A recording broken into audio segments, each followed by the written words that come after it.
বাইরের কুয়াশাটা একবার দেখো। একটু আগেও মানে এই 5-10 মিনিট 15 মিনিট আগেও এই সামনের বাড়িগুলো কিচ্ছু দেখা যাচ্ছিল না, সব সাদা হয়ে আছে একেবারে চারিদিক।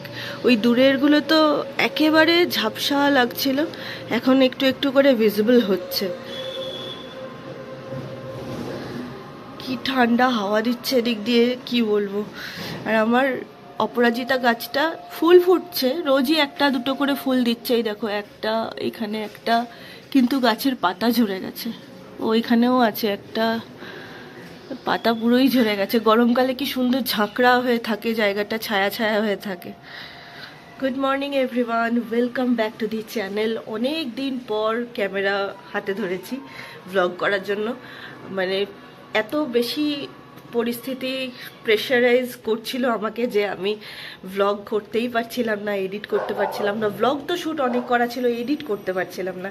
কিন্তু নতুন বছরে একদম নতুন করে শুরু করেছি। আজকে 2রা জানুয়ারি। থ্যাংক ইউ সবাইকে যে এতদিন পর পর ভ্লগ আপলোড করলেও তোমরা সবাই দেখো। Thank you so much. যে 1000, 1500, 2000 মানুষ দেখে, আমি তাদের কাছে অনেক অনেক অনেক কৃতজ্ঞ। 2023 আমাকে অনেক কিছু দিয়েছে, অনেক কিছু শিখিয়েছে, অনেক কিছু কষ্টও পেয়েছি, কিন্তু তার মধ্যে দিয়ে এত কিছু শিখেছি যে 2024টাকে আশা করছি আরও ভালো করে ট্যাকল করতে পারবো। সবার 2024 নতুন বছর শারীরিকভাবে, মানসিকভাবে, আর্থিকভাবে সব দিক থেকে খুব খুব খুব ভালো কাটুক, এই শুভকামনা জানিয়ে শুরু করছি নতুন বছর, নতুন দিন, নতুন করে ব্লগিং। হ্যাপি নিউ ইয়ার সকলকে, হ্যাপি নিউ ইয়ার। এদিকে দারুণ ঠান্ডা লাগছে। আরে বাবা, সব বন্ধ করে দিই, দেখো অন্ধকার হয়ে গেল। অ্যাকচুয়ালি স্ত্রী গেছে ক্যারেটে ক্লাস, মোটামুটি 20 মিনিট, আধা ঘন্টা আগেই বেরিয়ে গেছে। এখন বাজে 7:45। আর আমিও ভাবছিলাম যে উঠবো একটু উঠি, দাঁড়াও সবার আগে আমার ঠাকুরকে গুড মর্নিং জানাই। Good morning. ঠাকুরের ঘুম ভাঙলো, তারপর এই লাইটটা না সারাদিন জ্বালানোই থাকে, তারপর আবার গুড নাইট বলে নিভিয়ে দিই। তখন আমরা যখন শুতে যাই ঠাকুরকেও তখন গুড নাইট বলি। চলো বসানো যাক চা। আর যে কথা বলছিলাম, শ্রীর আজ থেকে নতুন স্কুল শুরু, নতুন স্কুল না, নতুন ক্লাস শুরু। শ্রীর 6 হয়ে গেল, ওর রেজাল্ট খুব ভালো হয়েছে। আমি মাঝখানে ওর পরীক্ষা, ওর রেজাল্ট, ওর এটা ওটা, তাছাড়া কিছু পারিবারিক ব্যাপার এইসব নিয়ে একদমই ব্লগ করতে পারিনি। কিন্তু শ্রীর স্কুল শুরু হচ্ছে আজ থেকে। আই এম সো এক্সাইটেড, শ্রীও আই থিঙ্ক এক্সাইটেড। চলো চা বসানো যাক। আর একটা খবর হচ্ছে, আমরা এমনিতেই, আমি চা পার্সন নই, আমার ব্লগে তোমরা দেখবে না যে আমি মাঝে মাঝেই চা বানিয়ে বানিয়ে খাচ্ছি। কিন্তু ব্যাপারটা হচ্ছে, চিনি একটু খেতাম আমি, 1 চামচ মতো হয়তো সকালের চায়ে চিনিটা খেতাম। সেই চিনি খাওয়াও আমরা একদম বন্ধ করে দিয়েছি, একেবারে অফ। নো চিনি, নো সুগার। হ্যাঁ, রান্নাতে কয়েক দানা চিনি দিই, মানে ওই স্বাদের ব্যালেন্সের জন্য। এটা একদম চিনি বাদ। নতুন বছরের একটা নতুন খবর এটা, কারণ চিনি খাওয়া তো ভালো না। আর ইদানিং আমরা গ্রিন টি খাচ্ছি, যে গ্রিন টিটা হচ্ছে এইটা। টেস্টটা অনেকটা মিক্স হার্বের মতো। আর গন্ধটা সত্যি কথা বলতে প্রথম যেদিন আমি খেয়েছিলাম আমার একেবারে ভালো লাগেনি। জিঞ্জার লেমন হানি গ্রিন টি বলছে, কিন্তু মিক্স হার্বের মতো একটা টেস্ট। লিপটনের গ্রিন টি দিয়ে প্রথম আমরা শুরু করেছিলাম, লিপটনের থেকে টেস্টটা আলাদা, দামটাও বেশি, কিন্তু এখন মনে হচ্ছে এটা বেশ ভালো। বাট কালকে আমরা লিপটনের আরও কিছু গ্রিন টি দেখে এসেছি, সেগুলো ট্রাই করব। আর এই যে গ্রিন টিটা দেখালাম, এটা কিন্তু কোনো পাউচ নয়। এই দেখো এইরকমভাবে আসে গুঁড়ো। এগুলোকে যেমনভাবে আমরা লিকার চা করি সেরকমভাবেই করতে হয়। জল গরম হয়ে গেলে তারপর এই চাটা দিয়ে দিতে হয়। এই যে এইরকম টাইপের চাটা দেখো, দেখে মনে হচ্ছে না কত কি ঘাস পাতা সব জুড়ে দিয়েছে এর মধ্যে। গন্ধটা আমার এখন বেশ ভালো লাগে, প্রথম প্রথম একেবারে ভালো লাগতো না। জল যখন গরম হয়ে যাবে তখন এই চাটা ওর মধ্যে দিয়ে ঢাকা দিয়ে দিতে হবে, একদম অফ করে দিতে হয়। তারপর কাপ পিছু এই ছোট চামচের 1 চামচ করে দিলেই যথেষ্ট। মানে 2 কাপ চা আছে, তাহলে ছোট চামচের 2 চামচ। তারপর কিছুক্ষণ ঢেকে রাখতে হবে।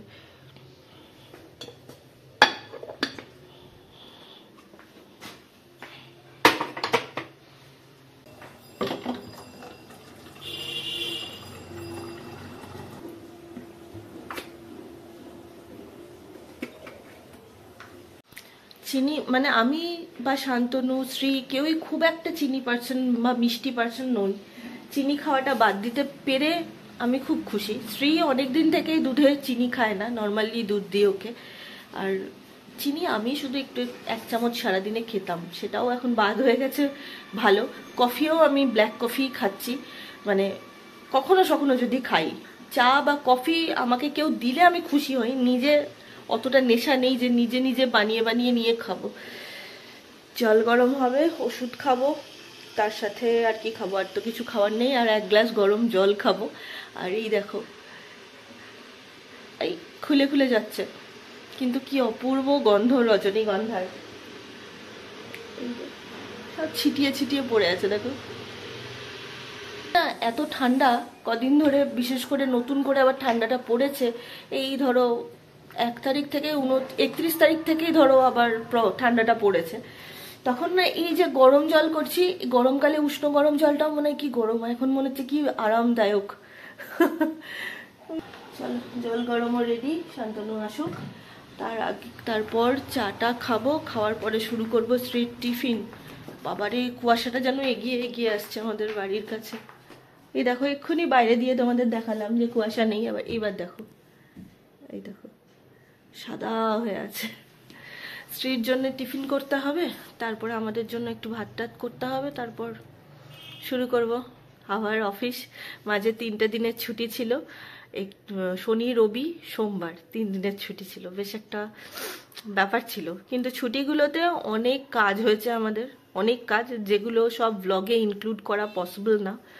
মাঝে 31 তারিখে একটা ছোট্ট গেট টুগেদার হয়েছিল আমাদের বাড়িতে, খাওয়া দাওয়া হয়েছিল, সেটারও আমি কোনো শ্যুট করিনি। ওই যে বললাম, নতুন বছরে আবার নতুন করে শ্যুট করা শুরু করছি, চেষ্টা করব রেগুলার থাকার। কিন্তু আর কিছু না, আমি নতুন বছরে কোনো রেজলিউশন বা কোনো নিজেকে দিয়ে নিজের কথা দিয়ে নিই না। যেমন যেমন লাইফ চলবে তেমন তেমন লাইফ চালাবো। যদি মনে হয় যে ব্লগিং পারছি না, অগত্যা বন্ধ করতে হবে, কারণ আমার ঘাড়ে অনেক রেসপন্সিবিলিটি আছে। শুধু রেসপন্সিবিলিটি কেন বলছি, রেসপন্সিবিলিটিজ প্লুরাল নাম্বারে। অফিস আছে, বাড়ি আছে, শ্রীর স্কুল আছে, শ্রীর বই খাতাগুলো তোমাদের দেখাবো। এইটা নিয়ে অনেক গত বছরেই অনেকে আমাকে ব্লগ করতে বলেছিল, ব্লগে কিছু বলতে বলেছিল যে গভর্নমেন্ট স্কুলের ইংলিশ মিডিয়াম, ওয়েস্ট বেঙ্গল বোর্ডের ইংলিশ মিডিয়াম নিয়ে, সেটা নিয়ে একদিন কথা বলবো। 5-এর কেমন এক্সপিরিয়েন্স ছিল আমাদের, তোমরা আদৌ কি করবে, সেটা নিয়েও চেষ্টা করব কিছু বলার। বই খাতাগুলো আনঅফিসিয়ালি আমি শ্রীর জন্য কিছু বই খাতা জোগাড় করেছি, আর এবার তো স্কুল থেকেই সমস্তটা পেয়ে যাবে, কিছু বই আলাদা হয়তো কিনতে টিনতে হবে। এই তো ব্যাপার। আর শ্রীর ওভারঅল মার্কস খুব ভালো হয়েছে, আমি খুব স্যাটিসফাইড। আর মানে শ্রীর তো ফেভারিট সাবজেক্ট এখনো অবধি ম্যাথের সাথে স্পেস সায়েন্স ও খুব ভালোবাসে। এখনো ওদের তো জিওগ্রাফি ইনক্লুড হলো ক্লাস 6-এ। জিওগ্রাফির প্রথমেই যেটা থাকে না, আকাশ, তারা, নক্ষত্র, মহাকাশ, গ্রহ, এগুলো ওর এখন খুব ফেভারিট। ওর কাছে মনে হচ্ছে kind of speech science things. ওখানে অনেক কিছু ও বলছে, এগুলো আমি জানি, এগুলো আমি পড়েছি, মা তুমি এটা জানো, ওটা জানো। ভালো লাগে যখন ছোট বাচ্চারা নতুন কিছু ইনফরমেশন দেয় যেগুলো আমাদের কাছে নেই। আমার তো খুব ভালো লাগে যে ও, তার মানে আমার বাচ্চাটা এগুলো জানে। এটাই ব্যাপার। চলো, আর কি বলবো, ঠান্ডাটা তোমাদের সাথে কথা বলতে বলতে একটু কমেই গেল। হাঁটা চলা করলে ঠান্ডাটা কম লাগছে, বসে থাকলে ভাই জুবুথুবু লাগছে। আমি স্ত্রীর এই লেপটা বার করে রেখেছি, লেপের তলে পা ঢুকিয়ে চাটা খাবো, তারপরে উঠবো। আর মুদিখানার বাজার টাজার সমস্ত করেছি, এগুলো সমস্ত মুদিখানার বাজার করে রেখেছি, এগুলোকেও সব খোলা মেলা তোলা সব করতে হবে। এরকম ছোট ছোট টাওয়েলগুলো পেয়েছি, কয়েকটা টাওয়েল নিয়েছি, রান্নাঘরের জন্য কাপড়টা মানে একটা থালা টালা মোছার জন্য একটা রাখবো, আর স্কুটিতে রাখবো একটা, শান্তনুর গাড়িতে থাকবে একটা, যেগুলো দিয়ে খুব ভালোভাবে গাড়ি টাড়ি মোছা যায়। বেশি দাম নয়, 15 টাকা করে, 18 টাকা, তো সেখানে বোধহয় 15 টাকা করে নিয়েছিল। এই যে হোম ওয়ানের, রিলায়েন্স থেকে পেয়েছি আমি। আর তো মুদিখানার বাজারপত্র আছে, সেগুলো সব তুলতে হবে।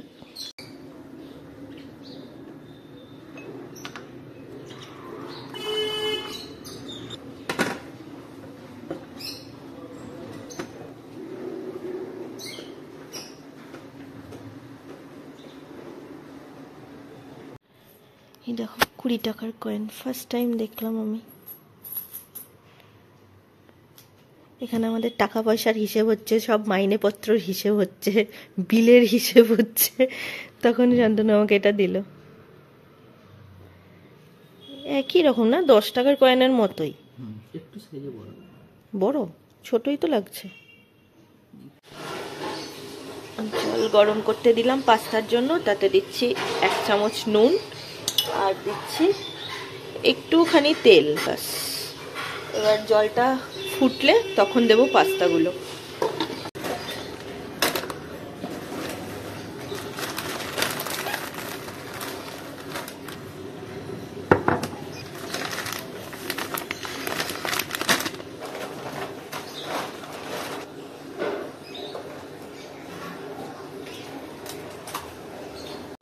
মশলাপাতিগুলো সব তুলে রাখলাম। এবার এইগুলো হচ্ছে স্ত্রীর বলতে পারো স্ন্যাক্সের মতোই কিছু কিছু জিনিস। চানাচুরটা যদিও আমাদের, মুড়ি টুড়ি মাঝে মাঝে খাওয়া হয়, তাই এটা লাগবে।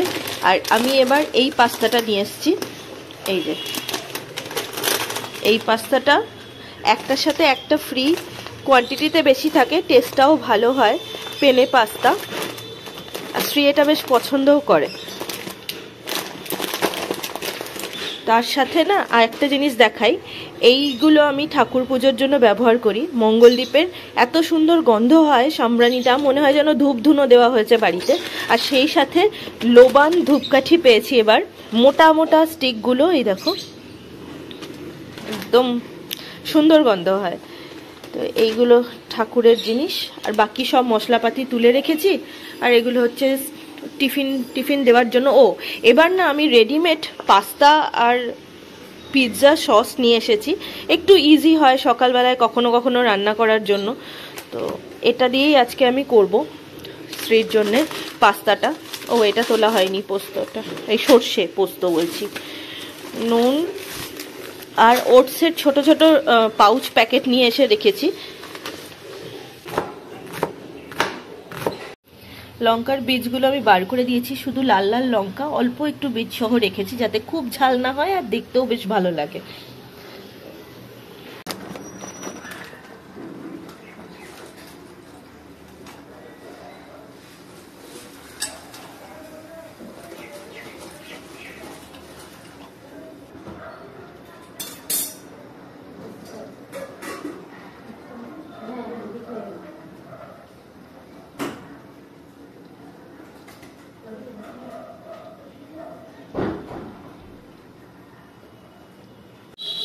পাস্তাটা ফুটতে দিয়ে দিলাম, এদিকে সব মশলাপাতিও তুলে নিয়েছি। আজকে সকালে বেশি কিছু করব না, প্রেসার কুকারে সেদ্ধ ভাত করে নেব, কারণ অনেক দিন পর আবার রুটিনে ফিরছি। তো স্ত্রীর এতদিন স্কুল ছিল না, তো এরকম সকালবেলার রুটিনটার ব্যাপারটা ছিল না, নর্মাল চলছিল, অন্যান্য অনেক কাজ ছিল। আজকে ভাবলাম হালকার ওপর দিয়ে যাক, প্রেসার কুকারের ভাত, পাস্তা হবে টিফিনে, আর আমি একটু ওটস করে নিয়ে নেব। এদিকে এই যে প্রেসার কুক, ওই দাঁড়াও, এটা ফুটতে শুরু করে দিয়েছে, একবার চেক করে নিই। নতুন এটা, এই কোম্পানির পাস্তাটা না আমি নতুন এনেছি, ওই জন্য আমি ঠিক বুঝতে পারছি না। আচ্ছা এখনো হবে। তো আমি যেটা করি কি, প্রেসার কুকারে চাল দিই, তার সঙ্গে মুসুরির ডাল দিই, তার সাথে আলু দিয়ে দিই। তো চালে ডালে সেদ্ধ হয়ে গিয়ে বেশ একটা ভালো টেস্ট হয়, যখন ঘি দিয়ে খাওয়া হয় ভালো টেস্ট হয়। চলে এসছে শ্রী, হুই ভূতু এসছে। হাই, কেমন হলো ক্লাস? ঠান্ডা? পুরো ভূতু, তোর মুখটা তো দেখাই যাচ্ছে না। কে জড়িয়ে দিল মুখটা ভাবে? বাবা। তুই পিঠের ব্যাগটাও নামাবি না? ব্যাগটা নামা গিয়ে। ও আগেই এসছে বিস্কুট দেখতে, পাস্তা হচ্ছে কিনা সেটা দেখতে। আর পাস্তা অলমোস্ট কুক হয়ে গেছে। একটু শক্ত থাকতে থাকতেই এটা ধর শ্রী, এটা ধর, তাহলে দেখাতে পারবো। এই যে পাস্তা চেক করি আমি এইভাবে দেখি, এই যে কেটে গেল, তার মানে পাস্তা রেডি আছে, হয়ে গেছে। আর যেটুকু মানে বাকি থাকবে সেটুকু পরে যে সস দিয়ে কুক করব তাতেই কুক হয়ে যাবে। একদম গলে গেলে পাস্তা তো ভালো লাগে না খেতে। তো এটা হয়ে গেল। এবার যেটা করব, একটু সর, স্ত্রীকে এসেই আমি কাজে লাগিয়ে দিয়েছি। এবার পাস্তাটাকে ছেঁকে নেব, কিন্তু পাস্তাটাকে ঠান্ডা জলে ধোবো না। ছেঁকে নিলাম, কিন্তু ঠান্ডা জল দিয়ে ধোবো না। এবার হবে রান্না বান্না। এসেই কাজ করছে আমার স্পেশাল পাস্তা। দেখো দেখো কি সুন্দর দেখতে। ভেপে গেল, সাদা হয়ে গেল ক্যামেরা। তো চলিয়ে শুরু করতে हैं।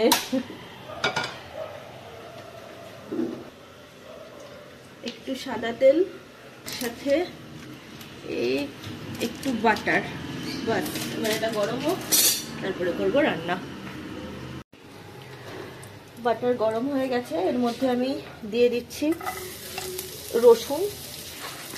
রসুন দেওয়াটা অপশনাল, এক্ষেত্রে দেওয়াও যেতে পারে, না দেওয়াও যেতে পারে, কারণ আমি এই সসটা দিয়ে আজকে পাস্তা রান্না করব। আর এটার মধ্যে না সবকিছু অলরেডি দেওয়াই থাকে, তবুও আমি আমার মতো করে করছি বলে এটা দিলাম আর কি।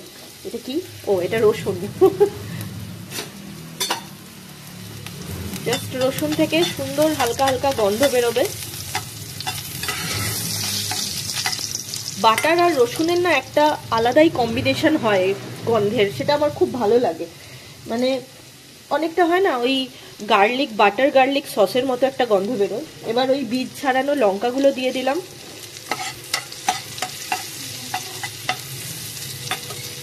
হালকা সুন্দর একটা গন্ধ বেরোচ্ছে অলরেডি। এবার আমি দিচ্ছি পেঁয়াজগুলো।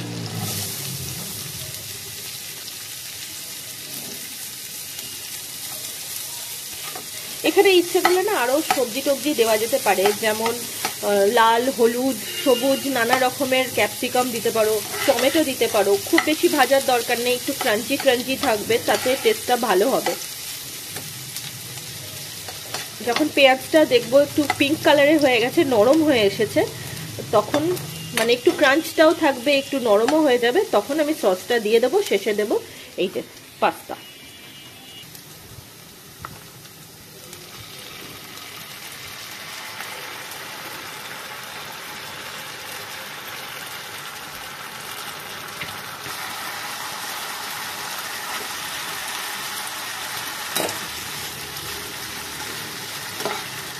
একটু নেড়ে চেড়ে, আঁচটা মিডিয়ামে রেখেছি, একটু নেড়ে চেড়ে নেবো, তাহলেই পাস্তা কমপ্লিট। এবার আমি একটুখানি স্বাদ মতো নুন দিয়ে টেস্ট করে নেব নামাবার আগে।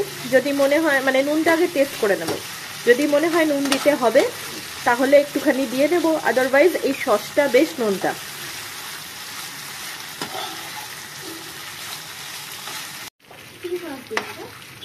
হ্যাঁ, আজকে রেডিমেড পাস্তা সস দিয়েছি, পরের দিন আবার অন্যরকম করে দেবো। হোয়াইট সস পাস্তা ওগুলো ঘরেই করা যায়, অসুবিধা নেই। আজকে একটু তাড়াহুড়ো ছিল বলে রেডিমেড সসটা দিয়ে করে দিলাম। বাই দ্য ওয়ে, আমি নুনটা চেক করে নিলাম, আর নুন লাগলোই না একদমই। এই সসটা একেবারেই রেডিমেড, মানে জাস্ট পাস্তাটা বয়েল করে এটা দিয়ে দিলেও হয়ে যায়। কিন্তু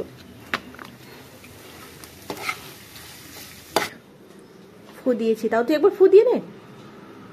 ফু দে, আমি ফু দিয়েছি।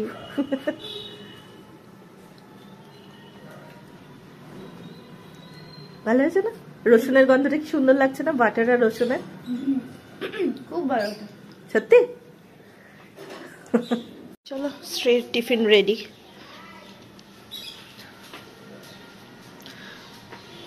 প্রত্যেকদিন সকালে সব মায়েরই এই রকম একটা প্রেশার থাকে। দেখে দেখো চুলগুলো উস্কো খুস্কো হয়ে গেছে দৌড়তে দৌড়তে। স্ত্রীর ক্লাস থেকে আসার পর ওই টিফিন টাইমটুকু আমি একটুখানি শ্যুট করেছিলাম, দু একটা ছোট ছোট ক্লিপ নিয়েছিলাম, তারপরে আর কিছু নেওয়া যায়নি। ওকে স্নান করানো, স্নান করে এসেই জামা কাপড় খুঁজবে, আরে স্কুলের জামাটা পরে নেয় একেবারে তা না, ওকে বাড়ির জামা পরতে হবে। আমি সব গুছিয়ে রেখেছিলাম। আবার আমার কি সমস্যা হয় বলো তো, সমস্ত জামা কাপড় রেডি করে আমাকে মায়ের বাড়িতে দিতে হয়। আর আজকে তো আর মায়ের বাড়িতে দেব না, স্ত্রী একদম স্কুলে চলে গেছে, আমিও অফিস চলে যাব। স্ত্রীকে যখন নিতে যাব স্কুল থেকে, তখন ওর জামাটা আমি আমার মাকে দিয়ে দেবো একসাথে, ওকে শুদ্ধ ওর জামা শুদ্ধ দিয়ে দেবো। মানে আমাকে দু সেট জামা রেডি করতে হয়, এক সেট ওর স্কুলের, এক সেট ও বিকেলে এসে কি পরবে সেই সব। তারপর ওকে রেডি করে বেরোলাম, আমি ক্লিপ নিতে ভুলেই গেছি। একেবারে টাটা করে লিফট যখন নিচে নেমে গেল, তখন মনে পড়লো যা যাকে সবার এরকম হয়, আশা করি তোমরা বুঝবে। এবার হচ্ছে আমার রেডি হওয়ার পালা। এখন মনে হচ্ছে কি বলতো, একটু ঢাকা দিয়ে শুয়ে ঘুমিয়ে পড়ি। আর আমি কিচ্ছু খাবো না, আমার দুপুরের লাঞ্চেরও দরকার নেই, এবার আমি ঘুমিয়ে পড়ি, আমি আর পারছি না। কিন্তু তা বললে তো হবে না, এবার আমাকে বেরোতে হবে। শান্তনু আর স্ত্রী বেরিয়ে গেছে নিজের নিজের কাজে, এবার আমি দৌড়বো। এখন বাজে 3:10। আমি আজকে ঘড়িও পরে আসিনি, বারবার এরকম করে দেখছি যে ঘড়িটা কোথায় গেল, ঘড়ি পরে আসিনি। এত মোটা সোয়েটারের ফাঁক দিয়ে আর ঘড়ি দেখার সুযোগ সুবিধা হয় না। সকালবেলায় যখন আসছিলাম প্রচণ্ড ঠান্ডা ছিল, ওই জন্য এইটা বোধহয় ফার্স্ট টাইম এবছর আমি অফিসে পরে এসেছি এত মোটা জ্যাকেট, বাট আজকে ঠান্ডা ছিল। আর এখন আমি খাচ্ছি ওটসের খিচুড়ি যাকে বলে সেটা। দেখো এই এতক্ষণে খাচ্ছি। আর একটুখানি পাস্তা নিয়ে এসেছিলাম স্ত্রীর জন্য, যে পাস্তাটা করেছিলাম সেটা থেকে একটু বেঁচে গেছিলো, সেটা একটু খেয়েছিলাম। আর এটা একটু খাচ্ছি, তারপরে খাবো ওষুধ। এখন আজকে আমার না খেতেই ইচ্ছে করছে না, ওষুধটা খেতে হবে বলে এটা খাচ্ছি। তাও কখন থেকে নিয়ে বসে আছি এরকম করে, একটু করে কাজ করছি, একটু করে খাচ্ছি, এই আর কি। 3:20 হবে স্ত্রীর স্কুল ছুটি, তখন আবার যাব। স্ত্রীকে স্কুল থেকে নিয়ে মায়ের কাছে রাখবো, আবার অফিস আসবো। তারপর 5টার সময় অফিস থেকে বেরিয়ে যাব আর একটা কলেজে, যেখানে স্ত্রীর যেখানে ক্যারেটে শেখে, তো স্যার থাকবেন ওখানে। স্যারের হাতে একটা ফর্ম দিতে হবে, সেই ফর্মগুলো সমস্ত রেডি করলাম, ফিল আপ করলাম। কারণ স্ত্রীর একটা ক্যারেটে টুর্নামেন্ট আছে, সেটা আবার কলকাতায়, তো সেটারই ফর্ম ফিল আপ করে কমপ্লিট করেছি। এবার স্যারকে গিয়ে শুধু সাবমিট করব, আর ফিস দিতে হবে, দুটো ইভেন্টের ফিস দিতে হবে গিয়ে। ব্যাস এই হলো আপাতত ভাবনা চিন্তা। তারপরে দেখি কি হয়, কত দূর।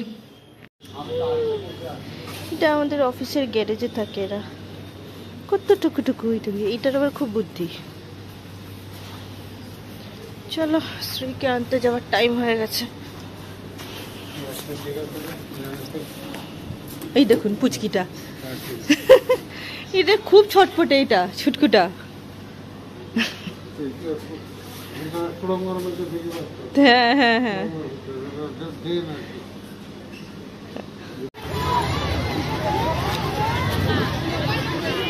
অবস্থা খারাপ। কেন চল এদিক দিয়ে বেরোই। কেন খুঁড়িয়ে আসছিস কেন, কি হয়েছে? ভীষণ ব্যথা পায়। খেলেছিলি নাকি? হ্যাঁ। ভিড় দেখো। বিস্কুটটা দেখতেই দারুণ না? খুব সুন্দর দেখতে। Hide and seek. হ্যাঁ। ইয়ে বাবারে, মিলানো ভালো করে বলতে হবে, মিলানো দিয়ে খেয়ে ফেলো কপাত করে। দিয়ে তুমি ম্যাথটা শুরু করো, আমি আসছি এক্ষুনি, ঠিক আছে? আমি একটু, হ্যাঁ আমার একটা পার্সেলও ঢুকে গেছে। কত এসেছে মাত্র এই কটা জিনিস। আর বক্সটা দেখো কি বিশাল, এটা মামা আর্থের একটা প্রোডাক্ট। বক্সটা দারুণ দিয়েছে। আর আমি না এই পেপারগুলো রেখে দিই, এগুলো আমার পরে কাজে আসে, কিছু না কিছু কাজে আসেই, খুব ভালো জিনিস। আমরা আসলে বেরিয়েছিলাম স্ত্রীর জন্য কিছু মলাট কিনতে, তারপর লেবেল কিনতে। পরে এখন শ্রী বলছে বাড়িতে তো আমার কভার আছেই, যা তারপরে আবার কেনা হয়ে গেল। থাক, কত কাজে লাগে, খাতা টাতা সব মলাট করতে হবে। আর এই দেখো স্টিকার। ছোটবেলায় আমি কিনতে চাইতাম, বাবা বলতো বই নোংরা করবে না, বইয়ের স্টিকার লাগাবে না, সেই জন্য আমি স্ত্রীকে কিনে দিয়েছি, স্ত্রী যাতে বইয়ের মধ্যে স্টিকার লাগাতে পারে। পিৎজাওয়ালা আইসক্রিম, ইউনিকর্ন, 2 রকমের ইউনিকর্ন আছে, আর একটা বিনিদা পু আছে। হ্যাঁ আর একটা জিনিস এনেছি শ্রীর জন্য, সেটা হলো শ্রীর ভালো রেজাল্ট করার গিফট। সত্যি? হ্যাঁ, এটা হলো শ্রীর ভালো রেজাল্ট করার গিফট। পান্ডাকে পান্ডা গিফট দেওয়া হলো। এই নাম রাখবো মোমো। এর নাম মোমো, আর এটা হচ্ছে আমাদের tomato. Tomato is the best. আর মোমো মোমো ভালো, এই টমেটো ইজ দ্য বেস্ট। ঝাপসা ঝাপসা লাগছে, দেখ ছবিটা, তাও দেখা যাচ্ছে। হ্যাঁ দেখা যাচ্ছে, ঘাটটা আবার বেঁকিয়ে আছে পান্ডাটা। আর এগুলো হচ্ছে শ্রীদের বুকস, এগুলো সমস্ত দেওয়া হয়েছে। কিন্তু বাড়িতে এসে আমি যেটা দেখলাম যে হিস্ট্রিটা দেওয়া হয়নি। আগেই আমি বই আসলে শ্রীর জন্য নিয়েই ছিলাম, জোগাড় করেছিলাম, তো সেই জন্য আমি জানি হিস্ট্রি বুকটা এখনো বাকি। এই দেখো, এটা হচ্ছে জিওগ্রাফি। এই যে বেশ ভালোই আছে, সিলেবাস খুব ভালোই, এই নিয়ে পরে কথা হবে। এই যে তারপরে আছে এটা ম্যাথ। অলরেডি এই দেখো শ্রীর ম্যাথের বুকস আগে থেকেই আছে, ও ম্যাথ করতে শুরু করে দিয়েছে। এটা ম্যাথ। এটা হচ্ছে science, environment science plus science আর কি। এটা হচ্ছে ফ্রেগ্রেন্স, এটা গ্রামার প্লাস ওয়ার্ক বুক ইংলিশের। আর সেই সাথে এটা হচ্ছে টেক্সট বুক ব্লসম। আর শ্রীদের আর একটা ল্যাঙ্গুয়েজ হচ্ছে বাংলা। ওয়েস্ট বেঙ্গল বোর্ডের একটা ল্যাঙ্গুয়েজ ইংলিশ, একটা বাংলা। আর এইটা হচ্ছে health and education, physical education. এই যে দেখো, এবার শ্রী পড়বে লম্বা লম্বা। এই যে ক্রিকেট খেলা, হ্যান ত্যান সব কিছু আছে এর মধ্যে, আরো কত কি আছে। ক্রিকেট কি করে খেলে সেটা শেখাবে। আর আছে বাংলার গ্রামার বই। আর একটা আছে হযবরল, এটা আমার খুব পছন্দের একটা বই। এটাও এক্সামে থাকবে, এখান থেকেও প্রশ্ন থাকবে এক্সামে। তাহলে শুধু বাকি রইল হিস্ট্রিটা, তাই তো? ইয়েস, যারা বাংলা মিডিয়ামে পড়ে ওদেরকে দিয়ে দিয়েছে হিস্ট্রি। তারা দেখলাম নিয়ে যাচ্ছে, একটা মেয়ে বই দেখার নামে এরকম করছে রেখে। ওরকম করে দেখে কি বুঝবে? সেটাই তো। আসলে দেখে নিল কোনো ছেঁড়া ফাটা আছে কিনা, আর কি বুঝবে। কালকে গিয়ে মনে করে একবার বন্ধুদেরও খোঁজ করবি কারোর কাছে হিস্ট্রি বুকটা গেছে কিনা, আর নয়তো টিচারকে জেনে নিবি, বুঝলি? গিয়ে কালকে আগে বলবো হিস্ট্রি বুকটা দেওয়া হয়নি। ঠিক है।